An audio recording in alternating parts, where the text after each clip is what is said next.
नमस्कार, हमारे YouTube channel पर आप सभी का स्वागत है। मैं एक बार फिर आपको कहना चाह रहा हूँ कि हमने जो संविधान को घर घर पहुँचाने का जो संकल्प लिया है, उससे आपको भी एक रिक्वेस्ट है, निवेदन है कि संविधान को आप पढ़ करके हर व्यक्ति तक पहुँचाएं। छोटे बड़े, पढ़े लिखे, साक्षर, तैयारी करने वाले सभी लोगों तक पहुँचाएं, ताकि हमारा संविधान घर घर तक पहुंच सके। क्योंकि संविधान ही एक ऐसी चीज़ है जिसको हम सबको जानना बहुत ज़रूरी है। क्योंकि संविधान के अंदर हमारा जीवन दर्शन है, पूरे संविधान के अंदर हमारा जीवन दर्शन है। हम जो भी जिंदगी जीते हैं वो सब के सब अधिकार, कर्तव्य, सब मौलिक कर्तव्य सब संविधान के अंदर वर्णित है। तो हमने संविधान के पहले भाग 5 तक हमने पढ़ लिए। अब भाग 6 पढ़ते हैं। भाग 6 के अंदर अनुच्छेद 152 से लेके 237 तक है, जिसका विषय है राज्य। यह राज्य प्रशासन दिया जाए, राज्य शासन के अंदर जितने भी व्यवस्थाएं हैं वो सारी की सारी अनुच्छेद 152 से लेकर 237 तक है। और इनका वर्णन जो है अध्याय 1 में अनुच्छेद 52, जिसमें राज्य की परिभाषा दी गई है, इसमें राज्य की परिभाषा दी गई है।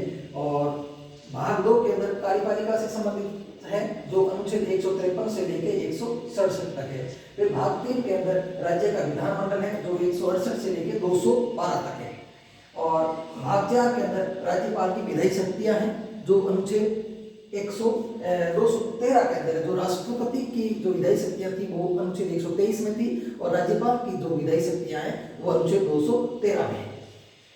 इसी प्रकार भाग 5 के अंदर राज्यों के उच्च न्यायालय है, जो अनुच्छेद 214 से लेकर 232 तक है। और लास्ट में जो अध्याय 6 है उसमें राज्यों के अधीनस्थ न्यायालय है। अधीनस्थ न्यायालय के जो अनुच्छेद है वो 233 से 237 तक है। अधीनस्थ न्यायालय जैसे जिला कोर्ट और मुंसिपल कोर्ट वगैरह ये जो होते हैं ये अधीनस्थ न्यायालय के अंतर्गत आते हैं। तो ये हो गए भाग 1 से लेके मतलब ये अध्याय 1 से लेके और 6 तक इनको बांटा गया है, अनुच्छेद ये भाग 6 को। और अनुच्छेद 152 से लेके 237 तक है। अब केवल ये प्रश्न पूछ लिया जाता है कि स्वतंत्र भारत की प्रथम महिला राज्यपाल कौन थी? तो स्वतंत्र भारत की पहली जो महिला राज्यपाल थी वो सरोजिनी नायडू, जो उत्तर प्रदेश में उत्तर प्रदेश राज्य की बनी थी। अब इनका एक एक करके इनका वर्णन करते हैं। अनुच्छेद 152 से लेके 237 तक जो राज्य प्रशासन से संबंधित है। अनुच्छेद 152 इसमें राज्य की परिभाषा दी गई है। अनुच्छेद 152 में क्या है? राज्य की परिभाषा दी गई है। और अनुच्छेद 153 में राज्यपाल की व्यवस्था की गई है, यानी प्रत्येक राज्य में एक राज्यपाल होगा। कई बार ऐसा भी होता है कि एक या एक से अधिक राज्यों के लिए भी एक ही राज्यपाल को नियुक्त कर दिया जाता है, उनको कार्यभार दे दिया जाता है। अनुच्छेद 154 के अंदर राज्य की कार्यपालक शक्तियां, 154 के अंदर राज्य की कार्यपालिका शक्तियां। अनुच्छेद 155 में राज्यपाल की नियुक्ति अनुच्छेद 155 के तहत। अनुच्छेद 156 के तहत राज्यपाल की पद अवधि, यानी राज्यपाल का कार्यकाल कितना होता है जब से पद ग्रहण करता है, वहां से लेकर लगभग पूरा 5 साल तक का कार्यकाल होता है। उसके बीच में वो इस्तीफा दे सकता है, उनको हटाया जा सकता है, जैसे भी अलग व्यवस्था है। और अनुच्छेद 157 के अंदर राज्यपाल के लिए अर्हताएं, राज्यपाल के लिए क्या क्या योग्यताएं जरूरी है वो इसके अंदर वर्णन है। और अनुच्छेद 158 के तहत राज्यपाल की पद की जो शर्तें होती है, राज्यपाल को क्या क्या काम करने के जो शर्तें और कंडीशंस होती है वो इसमें अनुच्छेद 158 के अंदर। अनुच्छेद 159 के अंदर राज्यपाल के पद के लिए शपथ और प्रतिज्ञा, राज्यपाल के लिए जो शपथ और प्रतिज्ञा है वो किसमें? अनुच्छेद 159 के अंदर। अनुच्छेद 160 के अंदर कुछ आकस्मिकताओं में जो वृद्धि होती है उनमें संबंधित राज्यपाल के जो कर्तव्य है वो क्या है, वो इसमें वर्णन है 160 में। अनुच्छेद 161 में क्या है? लघुकरण, निलंबन शक्तियां और क्षमादान की शक्तियां। जैसे राष्ट्रपति को शक्तियां प्राप्त थी ना, क्षमादान की शक्तियां अनुच्छेद 61 के तहत। इसमें अनुच्छेद 161 के तहत राज्यपाल को निलंबन की शक्तियां, किसी की सजा को कम करना।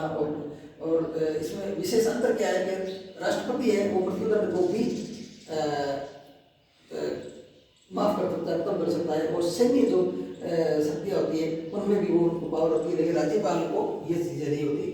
नॉर्मली क्षमादान और लघुकरण और निलंबन, इसकी सजा को कम करना, इस तरह से कर सकते हैं। फिर अनुच्छेद 162 राज्यपाल की कार्यपालिका शक्ति का विस्तार, राज्यपाल के जो कार्यपालिका से संबंधित जो काम करते हैं उनमें शक्तियों का विस्तार है, वो किसमें वर्णन है? अनुच्छेद 162 के अंदर। अब ये बहुत ही महत्वपूर्ण है अनुच्छेद 163। अनुच्छेद 163 उसमें क्या था? अनुच्छेद 74 था। अब अनुच्छेद 163 जो है वो क्या कहता है कि राज्यपाल की सहायता के लिए मंत्रिपरिषद का गठन किया जाएगा। मंत्रिपरिषद क्या करेगी? राज्यपाल की सहायता के लिए क्या होगा? मंत्रिपरिषद। तो अनुच्छेद 163 बहुत ही महत्वपूर्ण है। अब अनुच्छेद 164 के अंदर मंत्रियों के बारे में अन्य उपबंध, यानी मंत्रियों के बारे में अन्य जो व्यवस्थाएं की गई है, वो उपबंध किए गए हैं, वो किसमें वर्णन है? अनुच्छेद 164 के अंदर। अनुच्छेद 165 में राज्य का महाधिवक्ता, उसमें कितना था? अनुच्छेद 76 के अंदर महान्यायवादी, वो भारत सरकार का वकील या भारत सरकार का महान्यायवादी की जो व्यवस्था थी वो किसमें थी? अनुच्छेद 76 में, 76 में। और इसमें कहाँ है? इसमें अनुच्छेद 165 के अंदर प्रत्येक राज्य का एक महाधिवक्ता होगा जो सरकारी कामकाज में वकील का भूमिका निभाएगा। अनुच्छेद 166 के अंदर राज्य सरकार के कार्य संचालन, राज्य सरकार के कार्य संचालन अधिकारी करते हुए अलग अलग नियम बने हुए हैं, वो नियम किसमें वर्णन है? अनुच्छेद 166 में। अनुच्छेद 167 में राज्यपाल को सूचना देने के लिए मुख्यमंत्री के अधिकार या कर्तव्य, मुख्यमंत्री है वो राज्यपाल को अपने प्रत्येक कार्यवाही की जो सूचना देगा या उनको इसके बारे में जो रिपोर्ट भेजेगा, उनका वर्णन कहाँ है? अनुच्छेद 167 के अंदर। ये भी बहुत ही महत्वपूर्ण है। अनुच्छेद 168 राज्यों के विधानमंडलों का गठन है। अनुच्छेद 168 के अंदर राज्य के विधानमंडलों का गठन, और 169 के अंदर राज्यों के विधान परिषदों का उत्साधन या सृजन, यानी 169 के तहत राज्य विधानमंडल के अंदर 2 सदन होते हैं कहीं कहीं, जैसे उत्तर प्रदेश में है, और इस तरह से लगभग 7 राज्य है, 7 या 8 राज्य है जो इसमें द्विसदनी व्यवस्था है। तो द्विसदनी व्यवस्था के अंदर क्या होता है? एक तो होती है विधानसभा और एक होती है विधान परिषद। तो विधान परिषद को राज्य जो है वो गठन कर सकता है और उसको समाप्त भी कर सकता है। राजस्थान के अंदर भी द्विसदनी व्यवस्था को लागू करने का ये प्रावधान चल रहा था, लेकिन अभी वो ठंडे बस्ते में है। तो विधान परिषदों का सृजन, फिर राज्यों में विधानसभाओं की संरचना, राज्य में विधान सभाओं की संरचना, विधानसभा और विधान परिषद, ये 2 चीजें होती है। इसमें विधानसभा में क्या आता है कि कम से कम 60 सीटें होनी चाहिए एमएलए की, और अधिकतम 500 सीटें। ये क्या है? विधानसभा की संरचना है। और राज्य में विधान परिषदों की संरचना, विधान परिषद ऐसा होता है कि जो विधानसभा की जो सीटें होती है उसकी 1/3 यानी 1/3 से ज्यादा नहीं हो सकती, और कम से कम 40 तो होनी चाहिए, 40 से कम नहीं हो सकती। और 1/3 जो एमएलए की सीटें हैं, विधानसभा की जो सीटें हैं, उनसे 1/3 से अधिक नहीं हो सकती। तो कहीं कहीं अपवाद है हालांकि। राज्य विधानमंडलों की अवधि है, राज्य विधानमंडलों की, जैसे विधानसभा की अवधि होती है 5 साल की और विधान परिषद की अवधि होती है 6 साल की। इस तरह से अवधि का वर्णन किया गया है। 172 के तहत 173 के अंदर राज्य विधानमंडलों के सदस्यों की अर्हताएं, जो एमएलए एमपी चुने जाते हैं उनकी योग्यताएं अर्हताएं क्या होती है, उनकी जो कंडीशंस होती है, और वो इसमें वर्णन है 173 के अंदर। 174 में विधानमंडल के सत्र और सत्रावसान और विघटन की होती है, यानी जो सत्र बुलाए जाते हैं, जैसे बजट सत्र, शीतकालीन सत्र, ग्रीष्मकालीन सत्र, इस तरह से जो सत्र बुलाए जाते हैं उनका वर्णन किसमें है? अनुच्छेद 174 के अंदर। अनुच्छेद 175 के अंदर सदनों में अभिभाषण और संदेश भेजने के राज्यपाल के अधिकार। अनुच्छेद 175 में क्या है कि राज्यपाल है वो विधानमंडल को अभिभाषण और इनके देने से संबंधित जो अधिकार है वो किसमें है? अनुच्छेद 175 से संबंधित। ये अभिभाषण दे सकता है और संदेश भेज सकते हैं, इस वो अधिकार किसमें? 175 में। और अनुच्छेद 176 के अंदर राज्यपाल का विशेष अभिभाषण, विशेष परिस्थितियों में, जैसे बजट से पहले और इस तरह से ये अभिभाषण देते हैं। फिर सदनों के बारे में मंत्रियों और महाधिवक्ता की शक्तियां, अनुच्छेद 177 के अंदर क्या है? सदनों के बारे में मंत्रियों और महाधिवक्ता की शक्तियां, यानी सदन के अंदर महाधिवक्ता की क्या शक्तियां हैं, मंत्रियों की क्या शक्तियां हैं, उनके सदस्यों की क्या शक्तियां हैं, वो इनके अंदर वर्णन है। जैसे महाधिवक्ता है उनकी बैठकों में भाग ले सकता है, लेकिन वोट देने का अधिकार उनको नहीं है। इस प्रकार अनुच्छेद 178 के अंदर विधानसभा अध्यक्ष और विधानसभा उपाध्यक्ष की व्यवस्था की गई है 178 के अंदर। और 179 के अंदर अध्यक्ष और उपाध्यक्ष का पद रिक्त होता है या उसको हटाया जाता है या त्याग पत्र दिया जाता है, उसके बारे में वर्णन किया गया। वो किसमें है? 179 के अंदर। 180 के अंदर विधानसभा अध्यक्ष और उपाध्यक्ष की कर्तव्य और शक्तियां। 180 के अंदर विधानसभा अध्यक्ष और उपाध्यक्ष जो है उनकी शक्तियों का वर्णन किया गया है। अनुच्छेद 181 के अंदर जब अध्यक्ष और उपाध्यक्ष को हटाने की जो प्रक्रिया चल रही होती है उस टाइम ये पीठासीन अधिकारी नहीं रहते, यानी इनको हटाने की जो प्रक्रिया चल रही है, प्रक्रिया अधीन होती है, उस टाइम इनको जो ये पीठासीन अधिकारी नहीं माने जाते। अब अनुच्छेद 182 के अंदर विधान परिषद का सभापति और उपसभापति की व्यवस्था है। अनुच्छेद 182 में क्या है? विधानसभा के सभापति और उपसभापति की व्यवस्था। और अनुच्छेद 183 के अंदर सभापति और उपसभापति को हटाना, त्याग पत्र देना या उनकी रिक्ति जो होती है उनसे संबंधित जो उनका वर्णन किया गया है अनुच्छेद 183 के अंदर। 184 के अंदर सभापति और उपसभापति की कर्तव्य और शक्तियां, उनके क्या क्या कर्तव्य है, क्या क्या शक्तियां है, वो इनमें वर्णन है 184 के अंदर। 185 के अंदर इनको हटाने की प्रक्रिया वही लोकसभा विधानसभा के अंदर जो अध्यक्ष उपाध्यक्ष को हटाने की जो प्रक्रिया के अंदर वो पीठासीन अधिकारी नहीं रहते थे ना, उसी प्रकार 185 के अंदर जब सभापति और उपसभापति को हटाने की जो प्रक्रिया अधीन रहती है, प्रक्रिया चल रही होती है, तो उस टाइम ये पीठासीन अधिकारी नहीं माने जाते, नहीं रहते। अब 186 के अंदर अध्यक्ष, उपाध्यक्ष, सभापति, उपसभापति इन सबके वेतन भत्ते, इन चारों के वेतन भत्ते का वर्णन जो है किसमें दिया गया है? अनुच्छेद 186 के अंदर। अब 187 अनुच्छेद 187 ये विधानमंडल का सचिवालय, हर एक सरकार का, राज्य सरकार का, केंद्र सरकार का उनका अपना अपना सचिवालय होता है। उन सचिवालय की व्यवस्था कहाँ की गई है? अनुच्छेद 187 के अंदर। अनुच्छेद 188 के अंदर सदस्यों की शपथ और प्रतिज्ञा। अनुच्छेद 188 के तहत MLA MP जो शपथ लेते हैं उनका जो वर्णन है, उनका जो विवरण दिया गया है वो किसमें? अनुच्छेद 188। अनुच्छेद 189 में सदनों के मतदान और गणपूर्ति और कार्य संचालन। 189 के अंदर सदनों में मतदान कौन कौन करेगा, कितनी गणपूर्ति होगी, कितने, अगर उससे कम होंगे तो मीटिंग होगी नहीं, बैठक होगी नहीं, जो सत्र है वो चलेगा नहीं, वो सारे के सारे वर्णन दिए गए हैं किसमें? 189 में, 189 में। 190 में स्थानों का रिक्त होना। 190 के अंदर कोई अगर स्थान रिक्त हो जाता है वो कैसे भरना है, कैसे हमको पूर्ति करनी है, वो इसमें वर्णन है अनुच्छेद 190 के अंदर। अनुच्छेद 191 में सदस्यों के निरता है, MLA MP होती है, उनकी अयोग्यताएं क्या होती है, वो कैसे उनको हटाया जा सकता है, उनकी कमियां जो है वो कैसे उनको जैसे हटाया जाना या वो उस तरह की होती है, वो निर्योग्यताएं उनकी। अगर मान वो कहने का मतलब है कि वो सदस्य नहीं है या हटाया जाना है तो कुछ शर्तें होती है कि अब ऐसा होगा तो इनको हटाया जाएगा, जैसे दल बदल आदि प्रकार से। अब है अनुच्छेद 192। अनुच्छेद 192 निरताओं से संबंधित प्रश्नों पर विनिश्चय, यानी किस किस आधार पर वो अयोग्य घोषित हो सकता है, वो उन चीजों का यहाँ दिया गया है। अब 193 के अंदर बिना शपथ और सदस्य होने पर बैठक में भाग लेने पर दंड दिया जाना, आस्ति दिया जाना, यानी अनुच्छेद 193 के अंदर, अनुच्छेद 193 के अंदर अगर उसने शपथ या प्रतिज्ञा नहीं दिया है, अगर वो उस सदन का सदस्य नहीं है, तो उनकी बिना अनुमति इसमें अगर भाग ले लेता है तो उसके अंदर दंड दिया जाता है। जैसे वो इसमें फिक्स किए गए हैं कि एक दिन के अंदर 500 रुपये दंड की व्यवस्था की गई, तो वो दंड दिया जाता है अगर कोई बिना सदस्य होते हुए भी कार्यवाही में भाग ले लेता है तो। अनुच्छेद 194 के अंदर सदनों के सदस्यों, समितियों और शक्तियों इनकी विशेषाधिकार, यानी MLA MP और इनके जो विधानमंडल है और इनके सदस्य हैं, इनकी जो समितियां बनी हुई है, कई तरह की समितियां होती है, उन समितियां बनी हुई है, उनके सदस्य उनको विशेषाधिकार क्या प्राप्त होते हैं, जैसे सदन के अंदर उनके ऊपर कोई कार्रवाई नहीं की जा सकती, इस तरह के विशेष अधिकार होते हैं, तो योग्य विशेष अधिकार। अनुच्छेद 195 के अंदर सदस्यों के वेतन भत्ते, अनुच्छेद 195 के अंदर सदस्यों के वेतन भत्ते, और यहाँ कहा था अध्यक्ष, उपाध्यक्ष और सभापति और उपसभापति के वेतन भत्ते किसमें थे? अनुच्छेद 186।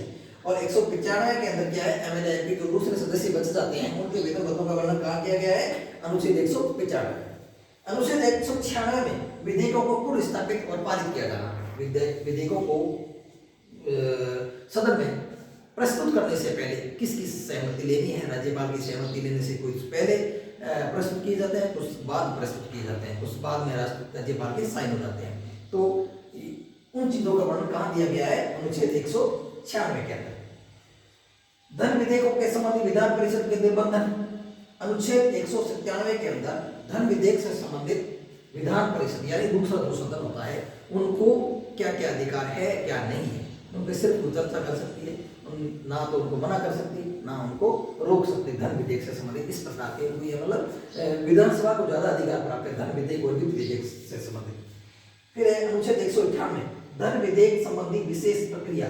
धन विधेयक संबंधी विशेष प्रक्रिया क्या है कि इनको प्रस्तुत करने से पहले राज्यपाल की पूर्व अनुमति ली जाती है और उसके बाद में दोनों सदनों के दो है तो दो या एक है तो एक सदन के अंदर उनको पारित करके पुनः फिर राज्यपाल को भेज दिया जाता है। इस प्रकार के जो विधेयक होते हैं उन पे राज्यपाल को साइन करने ही पड़ते हैं, जैसे धन विधेयक हो गया, वित्त विधेयक हो, क्योंकि उसको प्रस्तुत करने से पहले ही राज्यपाल की अनुमति ले ली गई थी, उनको मना नहीं कर सकते राज्यपाल। उसके बाद में अनुच्छेद 199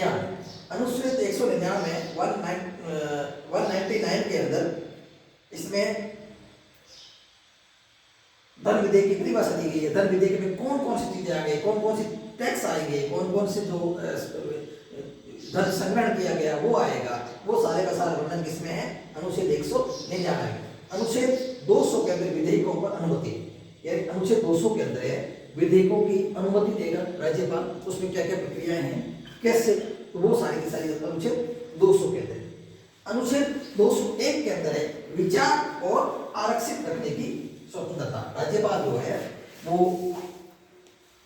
विधेयक को या तो स्वीकृत करेगा या तो उसमें साइन कर देगा या साइन नहीं करेगा, और इन दोनों में से प्रक्रिया नहीं होगी। अगर कोई विशेष महत्व का या वो समझे भाई ये विशेष महत्व का, तो वो राष्ट्रपति के विचार के लिए वो आरक्षित भी रख सकता है, वो किसमें अनुच्छेद 201 के अंदर। ये दो ही तीन प्रक्रिया होती है, या तो साइन करेगा यस कर देगा उसको, या फिर उसको मना कर देगा, या तीसरी क्या होता है कि अगर विशेष महत्व का या राष्ट्रीय हित के महत्व का या इस तरह से विशेष कोई महत्व का है तो उसको राज्यपाल के विचार के लिए भेज सकता है, उसके लिए आरक्षित रख सकता है।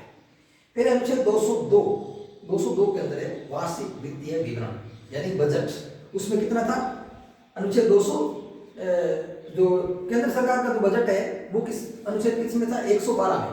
किसमें था, अनुच्छेद 112 में वार्षिक वित्तीय विवरण। केंद्र सरकार जो अभी मोदी जी ने जो बजट पेश किया है वो कौन सा था, अनुच्छेद 112 के तहत। और जो भी अशोक गहलोत जो मुख्यमंत्री राजस्थान के मुख्यमंत्री अशोक गहलोत ने जो बजट प्रस्तुत किया अभी वर्तमान में, तो वो कौन सा था, अनुच्छेद 202 के तहत। इनके ज्यादातर प्रावधान क्या होते हैं कि उसमें 90 जोड़ दो, ज्यादातर इनमें 89 है पहले वाले में, लेकिन कहीं कहीं इसमें 90 जोड़ दो। जैसे इसमें 90 जोड़ते हैं, इसमें 112 में 90 जोड़ते कितने होते हैं, 200। तो इसी प्रकार के काफी सारे प्रावधान विस्तार से पढ़ेंगे तो आप पढ़ोगे तो अपने आप ही आपको समझ में आ जाएगा। अनुच्छेद 203 विधानमंडलों के प्राक्कलन संबंधी प्रक्रिया। विधानमंडल से संबंधित प्राक्कलन या अनुमान तो लगाए जाते हैं कि विधानसभा से क्या क्या कार्य करने हैं, क्या क्या प्रक्रिया अपनानी है, उनके जो प्राक्कलन है वो क्या है, अनुच्छेद 203 में है। 204 में है विनियोग विधेयक। 204 में क्या है, विनियोग विधेयक। और 205 में है अनुपूरक अतिरिक्त और अधिक अनुदान। उसमें कितना था, 115 में। यही चीजें केंद्र सरकार से संबंधित 115 में थी, और 116 के अंदर केंद्र सरकार में थी लेखानुदान, प्रत्यानुदान और अपवादानुदान। और यहाँ क्या है, 206 में, यानी 90 प्लस करते ही ये चीज आती है। 207 में वित्त विधेयक के बारे में संबंध, उसमें था 117 की, अनुच्छेद 117 में था, इसमें 207 में। अब 208 में सदन की कार्य प्रक्रिया के नियम, और 209 में विधानमंडल के वित्त संबंधी नियम, विधानमंडल के वित्त संबंधी नियम, और 210 में विधानमंडल की प्रयुक्त भाषा।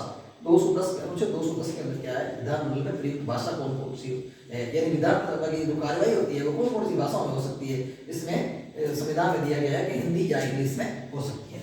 अनुच्छेद 211 के अंदर विधानमंडल में चर्चा पर निर्बंधन, यानी किसी भी न्यायालय या उसमें जो निर्णय लिया गया है या वो कोई चीज दी गई उसका विधानसभा में, विधानमंडल में इसकी कोई चर्चा नहीं की जा सकती, चर्चा पर निर्बंधन है, बंधन है।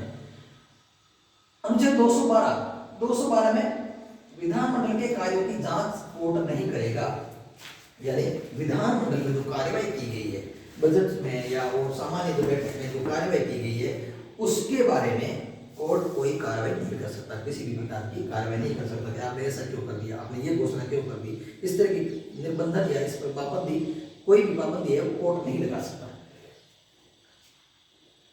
अब यह अनुच्छेद 213 के अंदर क्या है, राष्ट्रपति की अध्यादेश जारी करने की, यानी कोई सत्र नहीं चल रहा होता है, दोनों सत्र नहीं चल रहे होते या सत्र नहीं चल विश्रांति काल में, यानी दोनों के दोनों सत्र सदन में नहीं है और विशेष रूप से कोई एक अत्यावश्यक हो गया कि कोई न कोई कानून बनाना है, तो क्या राज्यपाल, यहाँ पे राज्यपाल 213 के तहत और 123 के तहत राष्ट्रपति इस तरह का एक अध्यादेश ला करके कानून बना सकता है। तो वो शक्ति इसमें राज्यपाल में भी है अनुच्छेद 213 के तहत, जिसकी अवधि क्या होती है कि जब अगर वो बैठता है, सदन कोई बैठ जाता है तो उसमें 6 सप्ताह के अंदर यानी 42 दिन के अंदर उनको पारित कराना पड़ता है। और उसके बाद में हाई कोर्ट, उच्च न्यायालय अनुच्छेद 214 से लेकर 232 तक, अनुच्छेद 214 से लेकर 232 तक हाई कोर्ट की व्यवस्था की गई है, जिसमें अनुच्छेद 214 के अंदर राज्य के लिए उच्च न्यायालय होगा, प्रत्येक राज्य के लिए उच्च न्यायालय होगा या एक से अधिक राज्यों के लिए भी एक उच्च न्यायालय हो सकता है। अनुच्छेद 215 में उच्च न्यायालयों के अभिलेख न्यायालय होना, उच्च न्यायालयों का अभिलेख न्यायालय होना, उच्च न्यायालय में जो निर्णय लिए जाते हैं वो दूसरे कोर्ट में भी मान्य होंगे और दूसरे ये अपने कोई कोर्ट की जो अवमानना करता है या वो करता है उसको दंड देने का अधिकार भी इसको है, उच्च न्यायालय को है। अनुच्छेद 216 के अंदर उच्च न्यायालयों का गठन, उच्च न्यायालयों का गठन किस अनुच्छेद में है, 216 में उच्च न्यायालयों का गठन किया जाएगा। फिर 217 के अंदर जजों की नियुक्ति और पद की सकते हैं, 217 के अंदर क्या है, हाई कोर्ट के जजों की नियुक्ति और उनके पद के लिए क्या कह सकते हैं वो इसमें वर्णित है।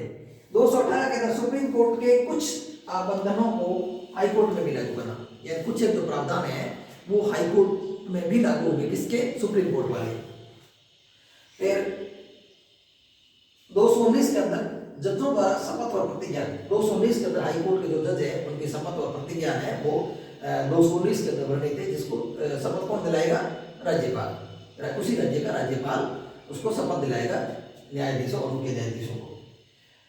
220 के तहत स्थायी जज बनने पर विधि व्यवस्था बनाए रखा, यानी विधि व्यवस्था पर प्रतिबंध, अगर कोई जज लग गया है स्थायी रूप से वहां कोर्ट में जज नियुक्त हो गया है और उसकी नियुक्ति हो गई तो वो किसी भी प्रकार का विधि को अपने व्यवसाय के रूप में काम में नहीं ले सकता, यानी वकालत नहीं कर सकता।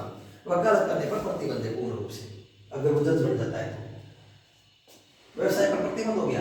फिर अनुच्छेद 221 के अंदर जजों के वेतन और भत्ते, 221 के अंदर क्या है, हाई कोर्ट के जजों के वेतन और भत्ते। 222 के अंदर जजों का एक हाई कोर्ट से दूसरे हाई कोर्ट में ट्रांसफर, देखो दो सब दो इसको याद करने का बहुत अच्छा तरीका है, एक न्यायालय से दूसरे न्यायालय में उनका ट्रांसफर भी किया जा सकता है कि कौन सा अनुच्छेद के तहत, अनुच्छेद 222 के तहत। अनुच्छेद 223 में कार्यकारी मुख्य न्यायाधीश की नियुक्ति, कार्यकारी मुख्य न्यायाधीश की नियुक्ति किसमें है, 223 में। 224 के अंदर अपर और कार्यकारी न्यायाधीशों की नियुक्ति, ये मुख्य न्यायाधीश की नियुक्ति करती है, उसके बाद में 224 के अंदर क्या है, अन्य न्यायाधीशों की नियुक्ति। 225 में विद्यमान उच्च न्यायालयों की अधिकारिता, यानी जो उच्च न्यायालय है उनकी अधिकारिता कहाँ है, उनको जैसे मान लो उनको कौन कौन से अधिकार क्षेत्र दिए गए हैं, उनका जो क्षेत्र है बांटना वो किसमें है, अनुच्छेद 225 में। अनुच्छेद 226 के अंदर कुछ रिटें होती है, जैसे उसमें थी ना सुप्रीम कोर्ट के अंदर रिटों का अधिकार था, अनुच्छेद 32 वाले संवैधानिक उपचारों का अधिकार, तो वैसे ही 226 के अंदर हाई कोर्ट को भी रिटों का अधिकार है, जैसे बंदी प्रतिक्षण, प्रमादेश, अधिकार प्रसार, उत्प्रेषण, प्रतिषेध, ये 5 प्रकार के रिटों का अधिकार है हाई कोर्ट को भी है।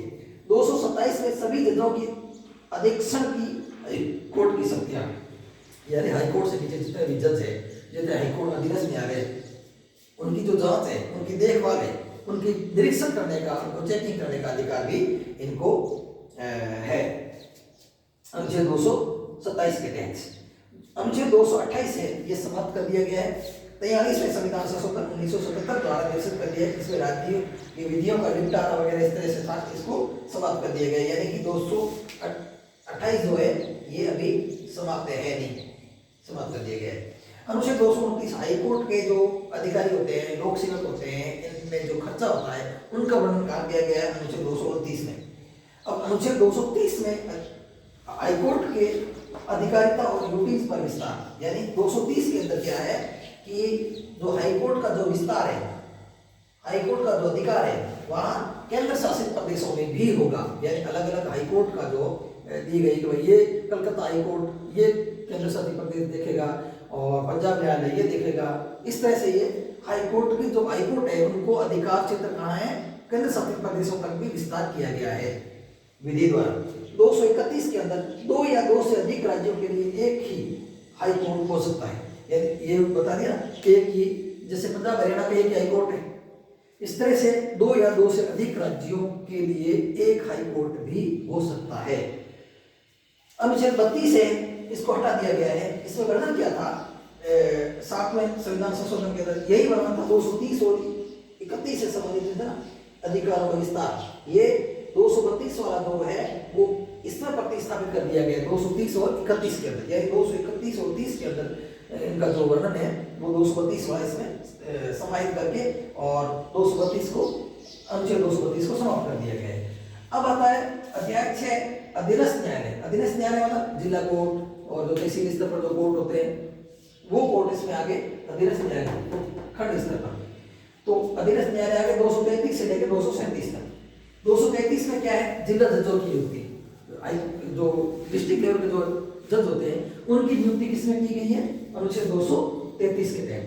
और 234 में न्यायिक सेवा में जिला जजों से भिन्न व्यक्तियों की भर्ती, यानी जिला जजों के अलावा जो व्यक्ति होते हैं, जो अलावा जो न्यायाधीश होते हैं नीचे वाले और उनके जो अधिकारी, उनकी नियुक्ति के लिए अलग अलग क्षेत्रों से उनकी सलाह मशविरा के लिए अलग अलग क्षेत्रों से ली जाती है। जैसे अगर मान लो भर्ती संबंधी अगर कोई सलाह लेनी है या इस तरह से पूछते हैं तो आरपीएससी यानी पीसीएस जो स्टेट जो सर्विसेज होती है वहाँ से ले ली जाते हैं, कुछ एक अन्य विभागों से लिए जाते हैं, जैसे सार्वजनिक निर्माण विभाग से इनसे ले ली जाते हैं, तो वो भी न्यायिक सेवा में वहाँ पे एक पद जो सृजित किए गए हैं इन अन्य विभागों से भी लिए जाते हैं, वो किसमें अनुच्छेद 234 के तहत। 235 में अधीनस्थ न्यायालयों पर नियंत्रण, यानी हाईकोर्ट इनका जो जिला जज है, जिला कोर्ट का जो है उनसे नीचे के जो न्यायालय होते हैं उन पर जो नियंत्रण होता है वो अनुच्छेद 235 के अंदर दिया गया है। 236 में निर्वाचन, यानी विभिन्न प्रकार के जो अधिकारी और जज होते हैं उनके बारे में वर्णन किया गया, वो 236 में है। और 237 के अंदर कुछ वर्गों के मजिस्ट्रेटों पर इस अध्याय का लागू होना, कुछ वर्गों के मजिस्ट्रेटों पर, यानी जो अलग अलग प्रकार के जो मजिस्ट्रेट होते हैं, अधिकारी होते हैं, न्यायिक अधिकारी, उन पर जो नियंत्रण या जो लागू होते हैं वो मजिस्ट्रेटों पर, वो इसमें वर्णन दिया गया अनुच्छेद 237 के अंदर। तो इसी के साथ धन्यवाद। मैं आपको एक बार फिर कहता हूँ कि संविधान को घर घर पहुँचाने के लिए आप अपने मिलने वालों को सबको शेयर करें, सब्सक्राइब करें और अधिक से अधिक लोगों तक संविधान को पहुँचाएं। संविधान को पढ़ोगे तो देश की शासन प्रशासन के बारे में जान पाओगे और आप एक संपूर्ण व्यक्ति या संपूर्ण इंसान होने का परिचय दोगे।